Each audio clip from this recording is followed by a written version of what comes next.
well, the brightest stars in music have given us a whole lot to talk about today. The 2026 Grammy Awards lit up LA on Sunday night, and the red carpet, it is always known for its bold look. So we're going to chime in who we think won the award for Best Dress last night. Miss Cynthia. Oh, God, I'm going with the most obvious choice, who is Lady Gaga. Yeah. She went full Black Swan. This is a custom feather mermaid gown. It was gothic perfection. She also did that eyebrow thing we've talked about. Yep. She blanked them out, which is not a thing that I like, but it works in this case.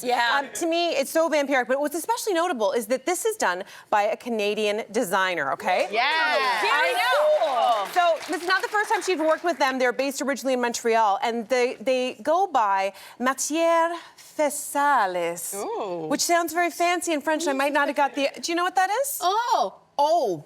It means fecal matter. Yeah, guys. I was about to say.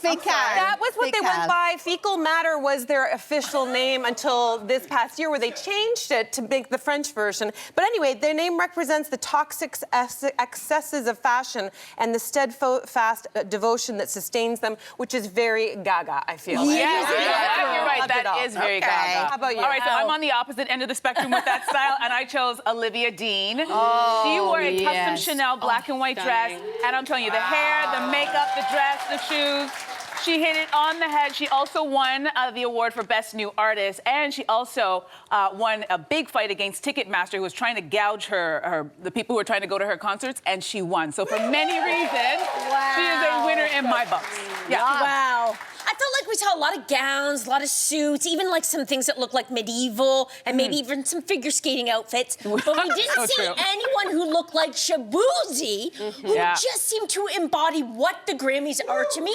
He's got like, he's formal, formal party on top. Formal party on top, and then sort of like a house party on the bottom. It's so eclectic, and I thought it was so fitting because so is his music. It's a little rap, it's a little R&B, it's a little country, and it just seems very Grammys to me. This is so much fun. This was actually a trend last night. It was a lot of the men wearing denim down below, and then, you know, formal up top. So right on point. I loved it. Okay, for me, I didn't pick what she wore on the red carpet. I picked what she wore when she went to present an award, and I'm talking about last year's big winner, Doechii. Okay, so take a look at what she wore when she hit the stage to present last night. This is a stunning... Listen, I picked it because I would want to wear it. Yes. Let's be honest, right? Did someone say almost nothing up top? That's a Melissa top. So what I love about this is Sarah Burton for Givenchy. It probably looks from this raspberry feather, whatever that is. Jenna Ortega wore something similar to the Emilie. We're looking at each other. Remember? Yeah. And what I love about this is it's her style evolution. Last year she was, and everything she wore last year was very androgynous, male tailoring, masculine, Tom Brown. And now she's going, I'm in a new era. She calls it her modern boho goddess era to reflect her new music that's coming out. That's so I'm really excited. I love that you went with Tom Brown and Doechii's look, because last year that was one of my highlight looks. Doechii walked up on the carpet in a Tom Brown kind of deconstructed suit. And this year my favorite look is Audrey Nuna from K-pop Demon Hunters rocking a Tom Brown this was very deconstructed suit. I love looking at the carpet. Very Everyone looked beautiful, but there were a lot of quite simple silhouettes that I was a little bored by. But this kind of asymmetrical deconstructed silhouette really took my breath away. And there's a beautiful story behind it as well, because she said, she's a proud daughter of immigrants, and that her grandfather, their survival story is really centered around clothing manufacturing. And that Tom Brown was one of the first designers that he actually placed orders for, her grandfather.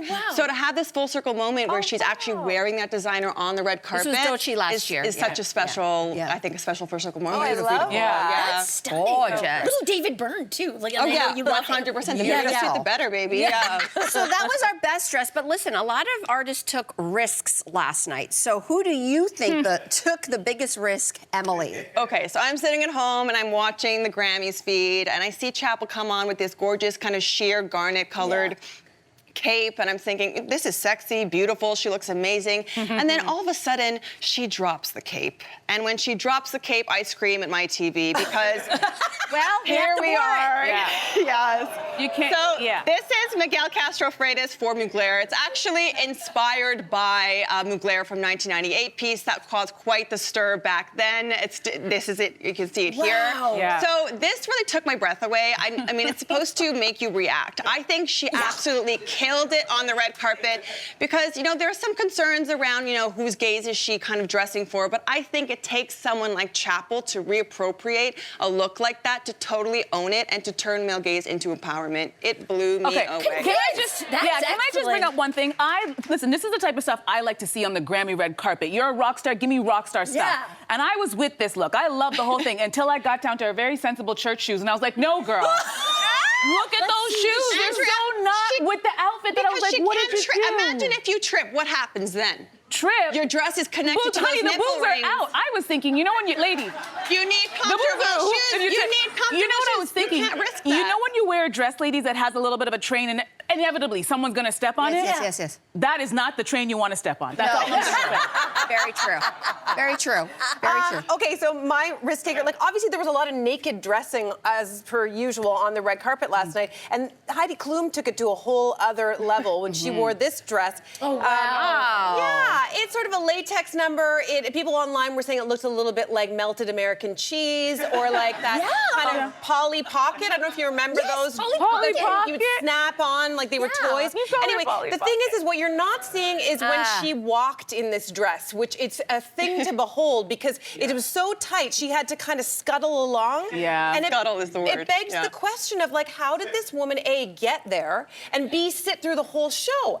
One does not know. One will have to find out. But anyway, yes, Andrea. I have a feeling she just came for the carpet and then like put on her just was tracksuit like, and went right back on. Like, she just did a circle. No, she did a circle and she was like, back to the car. Because you can't sit down in that. My choice was actually someone, I don't even really think that he's a risk taker, but compared to everybody else's very, you know, somber navy blue and black and gray suits, he was the risk taker. And I'm talking about an artist named Somber. He wore this sequins and lace suit by Valentino. He is 6'7". And I love this entire look, and I'm hoping that next year, the men who attended this year are kind of go, you know what, we should push the envelope like Somber. This is what the audience wants to see when we hear and think about the Grammys. We want to see fashion, not just from the women, but also from the men. So thank you, Somber, for bringing it. You It know, looks great. I think it's a risk to wear a jogging suit to work, let alone to the Grammys. But that's precisely what 25-year-old Lola Young did. She's a singer-songwriter from Britain, and she dressed it up with a nice tie and shirt. Like this. But listen, she was up against Lady Gaga, Justin Bieber, Sabrina Carpenter, and Chappell Roan for best pop solo performance. Guess who won? Lola did. Yes, so she it was a risk, but I think it paid off. I think it's so much fun. How jealous do you think Heidi Klum was of? No kidding. Yes, so true. It's giving British Billie Eilish. Yes. You know what I mean? Okay, so who was my risk taker yesterday? Well, I'll tell you something. When you see her, you'll see exactly why it's a risk. Tiana Taylor. She went to present an award last night, and there she was on the red carpet. This dress is defying. It is defying gravity. And listen, I know I don't want to talk about a woman's body, but look at that body, Adi.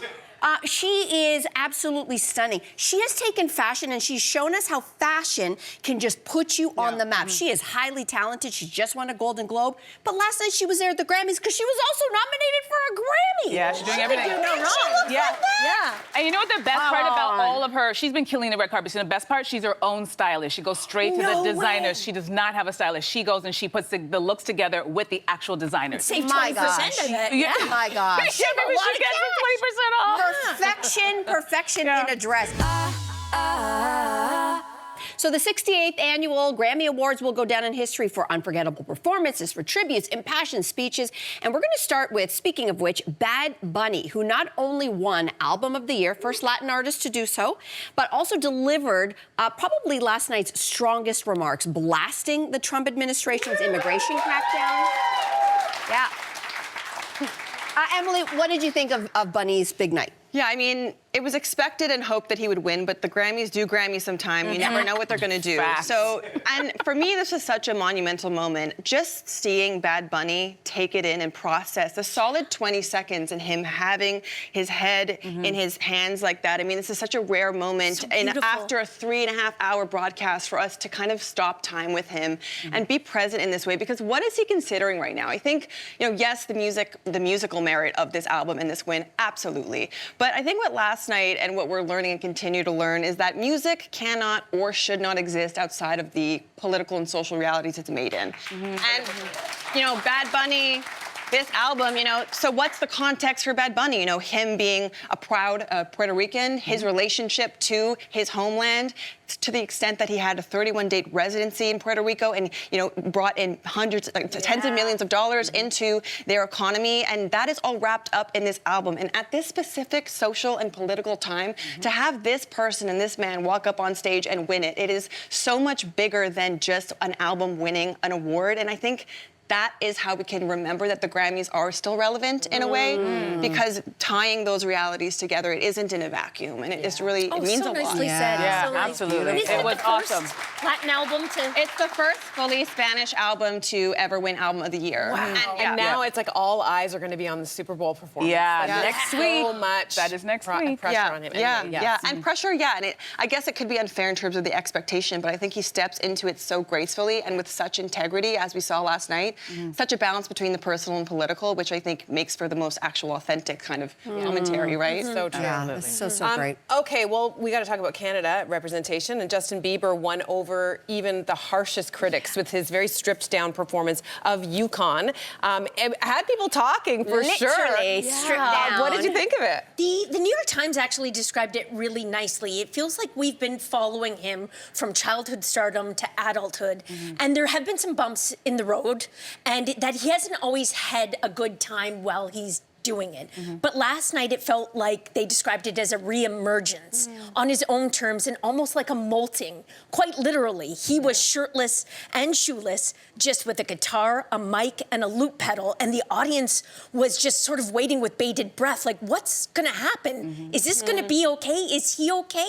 And then as soon as he gained confidence, the audience did, and it was a memorable, like, beautiful performance. I thought it was like a return to form, or like he was looking inward, I guess. Outward. There was a mirror. On an international Or stage. the other prop on that stage was a mirror, and I felt like that was Yes. so poignant because it was like, is the mirror reflecting him? Is it reflecting us and the way in which we projected onto him? I thought it was so multi-layered. That's such a good point of our involvement in it too, right? Because I feel like we've watched him, you know, his peaks and ebbs and flows and the struggles he's gone through, and we've played a part in that. So I feel like he's given us so much, and finally comes on stage, literally nothing left to give. down. He's stripped down Just his and saying, music. I have my talent, I have my faith, I have my heart and my soul, and like I'm presenting it It's to like, you. I'm going to say, I'm glad he did do. I thought it was a beautiful performance. I was worried about him on the red carpet. He looked very unhappy. You know, today all the gossip magazines have all the body language experts. What did Justin really feel? He did not crack a smile. He has been through a lot. And yes, we are complicit to a degree in that. But I was still worried about him until he hit the stage. And him coming back, this is the first time he's been at the Grammys since 2022, a self-imposed hiatus. He had to submit his own music. So it's like he is ready, but I'm glad he's just dipping his toe in. But maybe skip the red carpet next time. I think it's still too much for him. I don't think he's fully back Really? yet. I kind of like it, because usually I remember going to his concert and it was all of the things, the backup dancers, the outfits, all of the, you know, the glitz and glamour. And it felt like, well, and I realize now, we weren't seeing the real him. This is the real him. He does not want to smile for the cameras. That's not how he feels. So he's being authentic. When he performs on stage, he wants to be stripped down. He doesn't want 10 backup dancers who are scantily clad with all of this hype and backflips. He just wants to play the music. And this part of his life makes me feel like I'm seeing the real him for the first time. And he's been around since he was 15. So I don't know. I loved it. It was one of my favorite performances for last night. It was really good. Very nice. Really so good. the show's peak might have been the In Memoriam segment. Post Malone, Lauryn Hill, and Reba McEntire all performed in honor of artists we lost over last year. Legends like D'Angelo, Roberta Flack, and Ozzy Osbourne. So what struck you most about the tribute? I'll tell you what, I've always watched the Grammys every single year for as long as I can remember. This is the first time that the In Memoriam performance was my favorite performance of the night. Wow. When they did the tribute to D'Angelo, Angie Stone, John Forte, and Roberta Flack, and they had all of those artists led by Lauryn Hill come out one after another singing, you know, Roberta's songs and some of D'Angelo's songs. First of all, I felt like I was at a concert. I forgot that we were talking about people people who had passed away. And they did it in a really beautiful way. But then a little part of me was kind of sad where I'm like, there's been a conversation about how R&B music is dying and how the industry is, really not giving it the due the respect that it's due. And so I was watching that kind of going, so what's going to happen? Because if D'Angelo didn't die, we wouldn't have seen any of those artists on stage last night.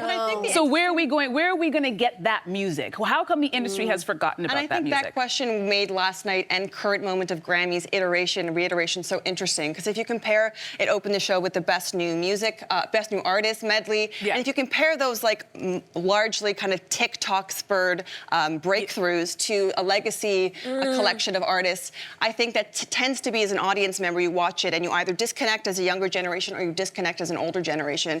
And I think watching last night's show, what really came across to me was we need it all. Like, we need the thread for all of it, not only to keep that viewership, but it's all relevant and it's all important. And it's easy to, and it's kind of fascinating to kind of trace that trajectory through a 3.5-hour broadcast rather than ousting it. Because it's constantly evolving before eyes. Not to say that you should oust, legacy acts, because you should not, but also not to say you should disregard, somber. Yeah.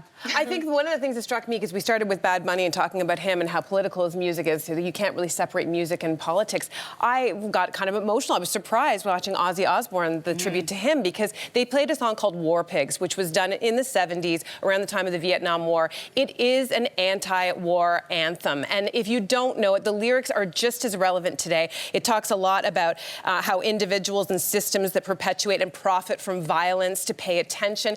And we've been talking lately, even backstage or around, where are the anthems? Where is music being protest songs? So this, to me, was a reminder that it is still happening, but it needs to happen more. And I found that, not to mention just watching his family in the audience, it felt very profound and very important. Yeah. Beautiful. True. Wow. Grammys are back, y'all. Emilie, thank you so much for joining us today.